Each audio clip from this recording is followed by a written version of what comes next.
Hello, Pedro. Hello. Rob here from Liveabroad, the YouTube channel for expats. Can you introduce yourself a little bit? Who are you? What is your profession and your expertise? Well, thank you very much for your invitation. Welcome. My name is Pedro Gaudêncio. I'm the founding partner of Portugal Taxes.pt. I'm a CPA in Portugal. I have more than 20 years experience in dealing with companies and individuals. And the main purpose of the work that I do, it's like to help the expat community in Portugal to be fully complying with the Portuguese tax legislation and to take the maximum benefits that they can by complying the laws, but Right. taking the maximum benefits, try not to pay too much taxes that they should not pay. We are working specific in this market more than 3 years. We have assisted hundreds of expats in Portugal, and we can share a little bit of our knowledge. A second question is very important for the expat community. For viewers who may be new to this topic, what exactly is the new NHR 2.0 version regime? And what recent changes or updates should expats be aware of? In Portugal, we have a new tax regime. Or till 2023, there was one very popular tax regime that was the NHR, non-habitual residence regime. And the government decided to close it because of several reasons. And then they created a new tax regime that people that are coming to Portugal can use it. It's called EFICE. It's an incentive. It's an incentive for innovation. But this is, and we can call it like NHR 2.0. But this new tax regime, it's a little bit more complex than his previous version, because now you require to have a real connection with the Portuguese economy. Before, you could benefit just by not being a Portuguese tax resident in the last 5 years. Now you can enter in this regime if you still have to be non-tax resident in Portugal in the last 5 years, but you need to build a connection with Portuguese economy. Or you go to you are a teacher in university, you are in the investigation sector, or you are working for a Portuguese company that in certain sectors of activity, or you are developing like an high value activity. This requires extra needs before you can profit. You can benefit, and what this regime can represent like just taxes on 20% on those incomes from these high value activities, and can represent exemption on foreign incomes. This is very important for a lot of people that are coming to Portugal, and we have clients that already are applying to this new regime. Okay. Yeah, it's for very innovative persons, let's say. For people that are connected Portugal want to attract talent, want to attract people that are working for companies that are creating innovative products. That's why certain sectors are in this. The person that benefit from these are, for example, mostly people from IT. Not Pharma, everybody. for instance. Yeah, these engineers, people that Portugal is considered that brings talent to the country. That's why they give tax benefits to these people. Yeah. Okay. But it's possible to assess. It's more complicated, but it's possible to. There are other tax regimes that other people can benefit, not just this one. It's for people under 35 that it's important tax exemptions.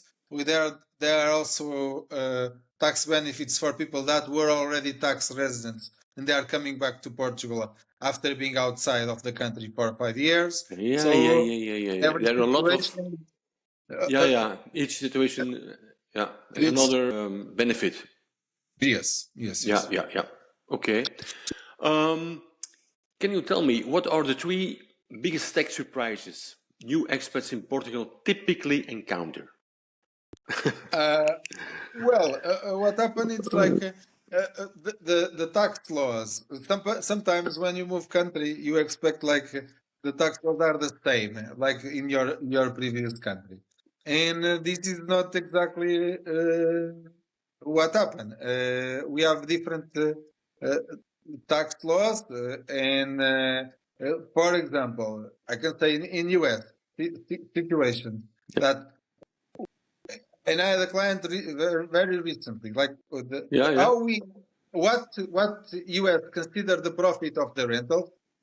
In Portugal, we consider different. Like in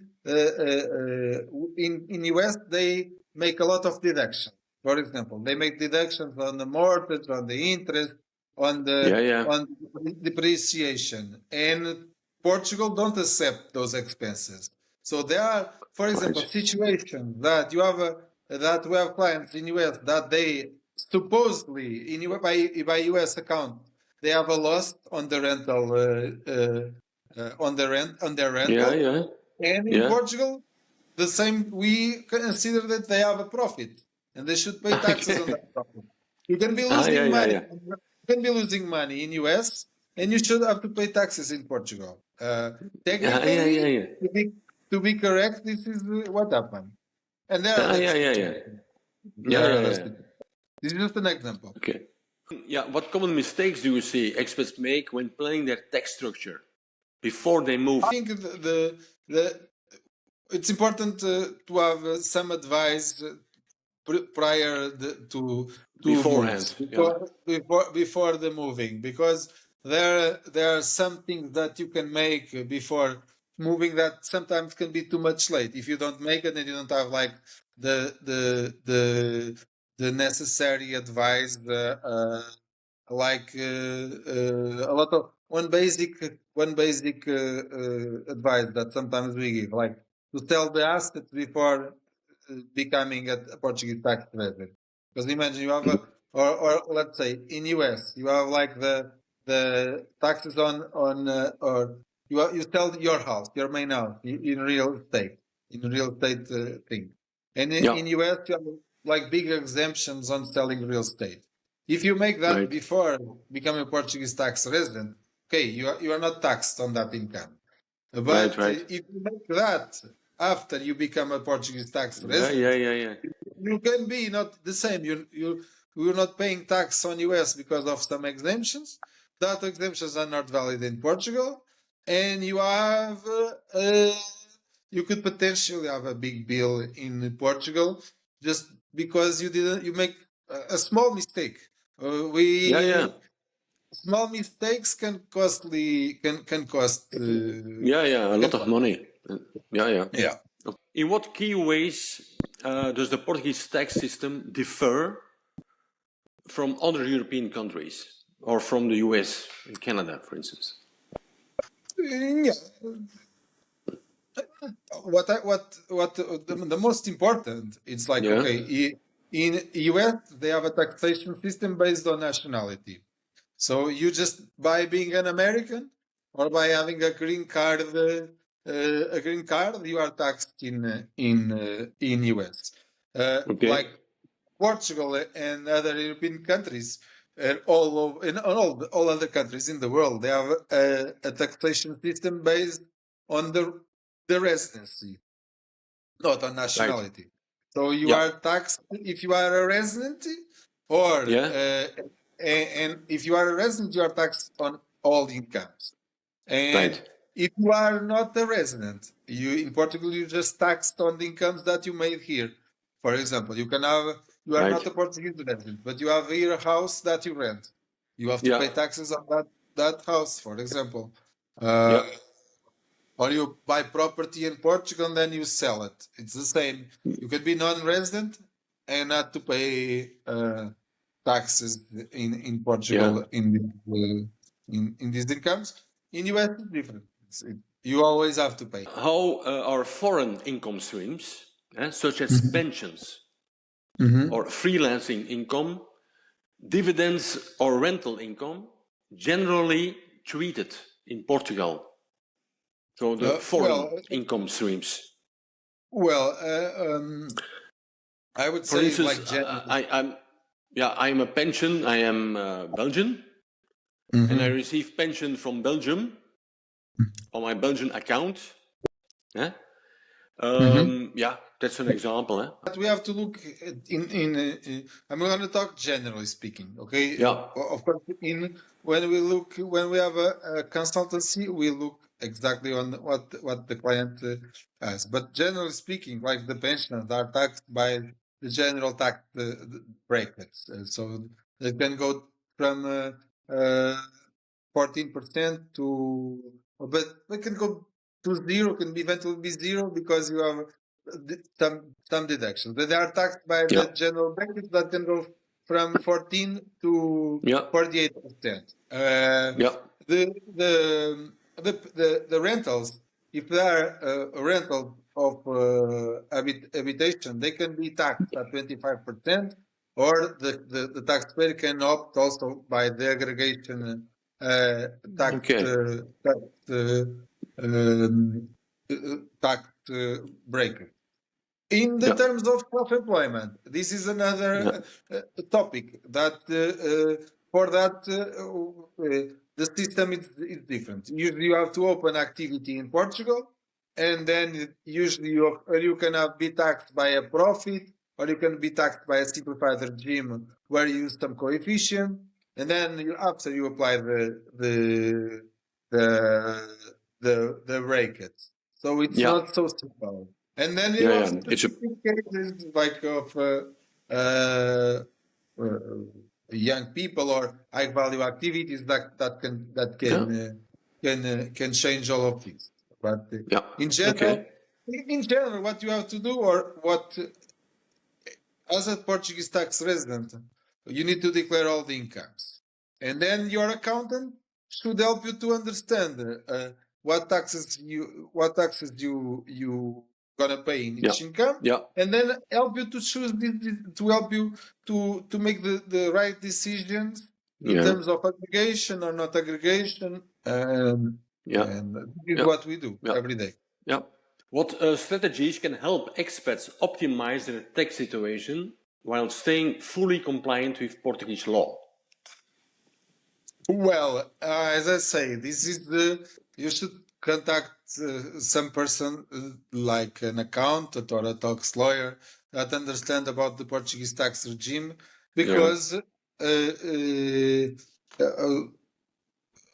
we need to understand which income you have, which qualifications we have, if there's any possibility to get any tax benefit or not, and yeah,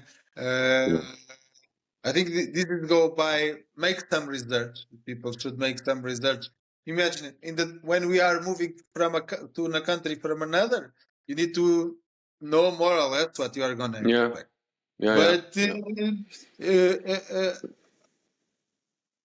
there are situations that if you get professional help on certain situations, you can decide if you have to make some steps to prepare the moves to keep compliant, yeah, pay reasonable taxes and yeah. not pay more than what you should pay. Yeah. Looking ahead, what are your personal predictions for how taxation for expats in Portugal may evolve over the next 5 years? That's a very interesting question. I don't know. Okay, it's futurology. I don't know. Yeah. I think this also depends very well how the economy will go. Evolve. Yeah. I think they changed this question of NHR very recently, Yeah. because of the especially I think because of the popular pressure and the out of rising of the house costs and these end up but and if they it was if too they successful. it was It too was too successful. Yeah. But I don't think it's just a question of expats buying houses that the prices go. But the pressure of the media, I think this and that this turns in closing this program. They open a new program that is very interesting. I think this can be very well for people that are in the active people that work in these sectors that keep Portugal very attractive in terms of taxes. Right. So I think now I don't expect too much changes in the next years, but this will always evolve. I think Portugal is an open country, so that it will keep trying to attract talent. I think what Portugal will try to always give any benefits for newcomers. I think this is not going to change. There's a mentality, also, yeah. of the. I think yes. I think we are welcoming. We are mainly we are welcome country to. Effectively, in my opinion. I think in my opinion. Yeah, but I encountered that. Me as a stranger. That's the first thing that occurred to me that the Portuguese people are very welcome. In terms of tax benefits, we are pretty competitive in terms of other like compared to other destinations, and I think this will keep the Portuguese government want to keep this competitiveness in tax in attracting. And even for companies, like it's not just questions for individuals; it's also for companies. So I think this is and in the tax regime also, or in taxes, it's one thing that even people and investors like. It's like stability, and I really hope that we keep some stability in the next years. Yeah. Okay, and now I have 6 unbelievable personal quick questions, fast and fun. Okay. Pedro, are you ready? I am. Shower or bath? A shower, a douche, or a bath? O banho. Douche ou banho? Douche ou banho? Okay. Douche. Shower. We save water. We save water. We have to save the planet, not and save the money that we. But my daughter like to spend a lot of time in the douche. So, good question. Douche. Okay, Porto or Lisbon? Lisboa. Well, I would say Leiria. Leiria, Leiria or Silver Coast or Caldas da Rainha or better this region that I prefer small cities. I'm from Leiria. Yeah. So I usually don't appreciate too much these more bigger cities. I think the quality of life it's better in small cities and less stressful. So I think I'm gonna decline on Porto and Lisboa. Okay, a beach day or a mountain escape? Sorry? A beach day Beach. Let's, Beach. I prefer beach. or mountain escape in Switzerland or something, you know. I like too, but I prefer the beach. I like sports, and I surf. I like surf, so I live near the beach. So I prefer of course. it's beach, Yeah. beach for sure. Okay. Even in winter. But we also Yeah. appreciate the snow, and Yeah. but I prefer beach. Okay. Paperwork in the morning or paperwork at midnight? It depends, maybe. Don't know. We have paperwork all day. Yeah. This Yeah. question, the question, I don't know. It depends. Okay. Not too much paperwork. You have to be balanced between the work and the fun. Yeah. And Right. I think this is my. Sometimes I can Philosophy. sometimes I can work till midnight. Other times I can work Yeah. at 6. I can wake up at Yeah. 6. Right. Yeah. I recognize that. Yeah. Then pastéis de nata or a chocolate cake? Pão de ló. Pão de ló. What is that? Pão de ló. Pão de ló. You should try pão de ló. Pão de ló de Alcobar. Pão de ló. Pão de ló de Alfezeirão. Pão de ló. Pão de ló. Pão de Okay. ló. Yeah. Okay. That's better than chocolate cake and or chocolate cake. Yes. Pão de ló. Okay. You can go. There's I very write it good down. pão de ló. There's very good pão de ló in Mercadona. You should go there. Okay. I'll do that. Motorcycle or car? You drive to your work, for instance, to the office. Yeah, I don't car. know. A car.